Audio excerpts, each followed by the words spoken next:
Direction la Guinée, Cheikh Tidiane Diao, la prison à perpétuité requise contre Moussa Dadis Camara. Ouais, et cela se passe dans ce procès historique du massacre du 28 septembre 2009 en Guinée, à l'une des pages les plus sombres de l'histoire moderne du pays. Le procureur donc a requis la réclusion criminelle à perpétuité contre l'ancien président Moussa Dadis Camara et plusieurs autres responsables. Le magistrat Simon Diallo, de son côté, a demandé que la peine soit assortie d'une période de sûreté de 30 ans et a réclamé que les faits soient requalifiés en crimes contre l'humanité par meurtre, assassinat, torture, séquestration et viol. Nous allons au Tchad à présent avec le Premier ministre Succès Masra, arrivé deuxième à l'élection présidentielle, a annoncé hier avoir présenté sa démission un peu plus de 2 semaines après le scrutin remporté par le général Mahatma Idriss Déby Itno. Succès Masra, qui avait recueilli 18,54% selon les chiffres validés par le Conseil constitutionnel, avait contesté ce résultat, s'estimant lui-même élu dès le premier tour dans ce scrutin, qualifié par son parti de mascarade et par des ONG internationales de non crédibles.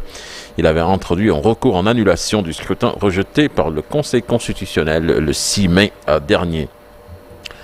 Nous parlons d'Israël qui ne décolère pas après la décision de 3 pays européens de reconnaître l'État de la Palestine en pleine guerre donc entre son armée et le Hamas palestinien dans la bande de Gaza où les bombardements se poursuivent.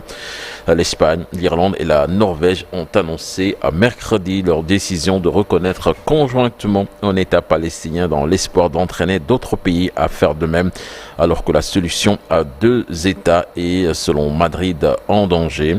Après leur annonce, la Colombie a confirmé son projet d'ouvrir une ambassade à Ramallah, ville de Cisjordanie occupée où siège l'autorité palestinienne de Mahmoud Abbas.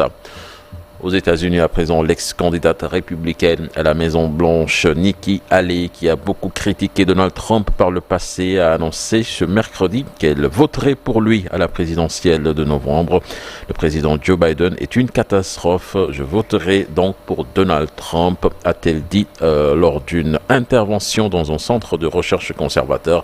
Mais Donald Trump devrait tendre la main aux millions de personnes qui ont voté pour moi et qui continuent à me soutenir et à ne pas partir du principe qu'elles vont se ranger derrière lui, a-t-elle souligné.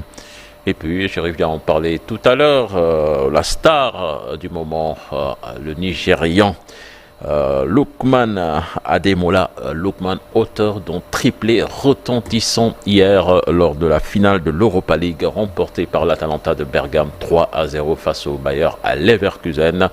Les Italiens qui mettent fin à l'invincibilité donc de la formation allemande qui était sur 51 matchs sans défaite. Sornanata. Gasperini, 66 ans, voilà. Il faut pas aller, il faut toujours aller au bout de ses rêves. Avec le mec, au moins, quand même, il a mis en place une très grosse équipe qui a fait pas mal de résultats depuis les 5 dernières années, il faut le souligner. Merci, Cheikh Tidiane. À tout à l'heure pour